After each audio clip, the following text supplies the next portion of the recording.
Le passage, chapitre 40. Quand Stanley avait trouvé l'oignon la nuit précédente, il ne s'était pas posé la question de savoir comment il était arrivé là. Il l'avait mangé avec reconnaissance.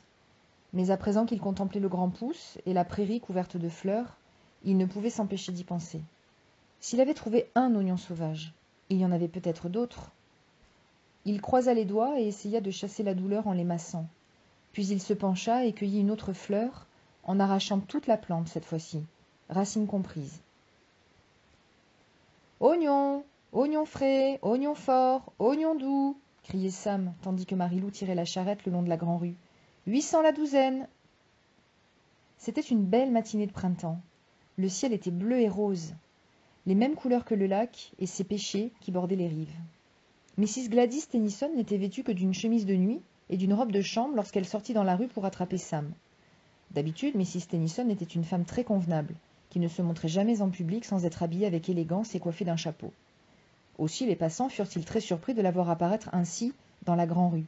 « Sam !» cria-t-elle. « Oh, Marilou !» dit Sam en arrêtant son ânesse. « Bonjour, Mrs. Tennyson, comment va la petite Becca ?»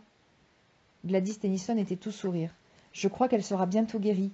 La fièvre est tombée il y a 1 heure environ, grâce à vous. »« C'est plutôt grâce au bon Dieu et au docteur Hawthorne, j'en suis certain. »« Le bon Dieu, ça oui, approuva Mrs. Tennyson. Mais pas le docteur Hawthorne. Ce charlatan a voulu lui poser des sangsues sur le ventre. Des sangsues, non mais vous vous rendez compte? Il a dit qu'ils allaient sucer le mauvais sang, imaginez un peu comment une sangsue pourrait-elle faire la différence entre le bon et le mauvais sang? Moi non plus je ne saurais pas, répondit Sam. C'est grâce à votre tonique à base d'oignons qu'elle va mieux, assura Mrs. Tennyson. C'est ça qui l'a sauvée. D'autres habitants de la ville s'approchèrent de la charrette. Bonjour Gladys, dit Hattie Parker. Vous êtes ravissante ce matin. Plusieurs personnes ricanèrent. Bonjour Hattie, dit Mrs. Tennyson. Est-ce que votre mari est au courant que vous vous exhibez dans vos vêtements de nuit demanda Hattie. Il y eut d'autres ricanements. Mon mari sait parfaitement où je suis et comment je suis habillée. Merci pour lui, répliqua Mrs. Tennyson.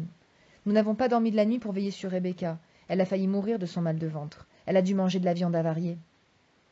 Le visage de Hattie s'empourpra. Son mari, Jim Parker, était le boucher de la ville. « Mon mari et moi, on a été malades, nous aussi, » dit Mrs. Tennyson. « Mais Rebecca en est presque morte, parce qu'elle est beaucoup plus jeune.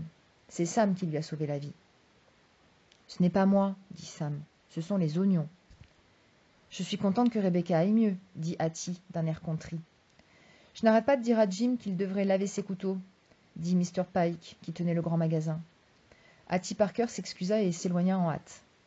« Dites à Becca que dès qu'elle en aura envie, elle pourra venir chercher des bonbons au magasin, » dit Mr. Pike. « Merci, je lui dirai. » Avant de rentrer chez elle, Mrs. Tennyson acheta à Sam une douzaine d'oignons. Elle lui donna une pièce de 10 cents et lui dit de garder la monnaie. « Je ne demande pas l'aumône, » lui dit Sam. « Mais si vous voulez acheter quelques oignons à Marilou, je suis sûre qu'elle sera très contente. »« Très bien. Dans ce cas, rendez-moi ma monnaie en oignons. » Sam lui donna 3 autres oignons qu'elle fit manger un par un à Marilou. Elle riait en regardant la vieille ânesse manger dans sa main. Au cours des 2 jours qui suivirent, Stanley et Zéro dormirent de temps à autre, mangèrent des oignons à profusion et se remplirent la bouche d'eau sale. Vers la fin de l'après-midi, le grand pouce les abritait de son ombre. Stanley avait essayé de creuser plus profondément le trou d'eau, mais il avait vraiment besoin de la pelle. Ses efforts ne faisaient que remuer la boue et rendre l'eau encore plus sale. Zéro dormait. Il était toujours très malade et très faible, mais le sommeil et les oignons semblaient lui faire du bien. Stanley n'avait plus peur de le voir mourir bientôt, mais il ne voulait toujours pas aller chercher la pelle pendant que Zéro dormait. Il ne voulait pas qu'il se réveille en pensant qu'il l'avait abandonné. Il attendit que Zéro ouvre les yeux. « Je vais essayer de retrouver la pelle, » dit Stanley. « Je t'attends ici, » répondit Zéro d'une voix faible, comme s'il avait pu faire autrement. Stanley entreprit de descendre la montagne. Le sommeil et les oignons lui avaient fait beaucoup de bien à lui aussi. Il se sentait plein de force.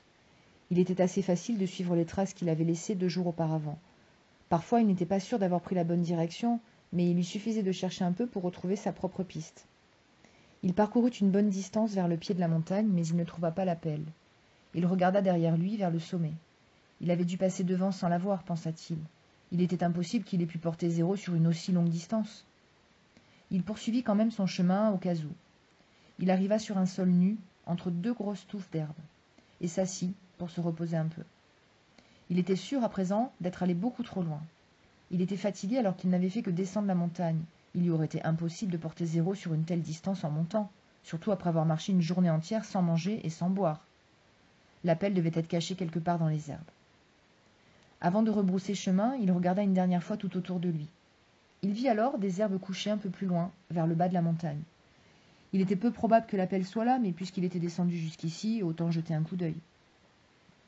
Posé par terre, parmi les herbes hautes, il trouva la pelle et le sac de bocaux vide. Stupéfait, il se demanda si la pelle et le sac avaient pu rouler le long de la pente. Mais les bocaux étaient intacts, à part celui qui avait déjà été cassé. D'ailleurs, s'ils avaient roulé jusqu'ici, il était peu probable qu'il ait retrouvé la pelle et le sac côte à côte. En remontant le flanc de la montagne, Stanley dut s'arrêter plusieurs fois pour s'asseoir et se reposer. C'était une longue et difficile escalade.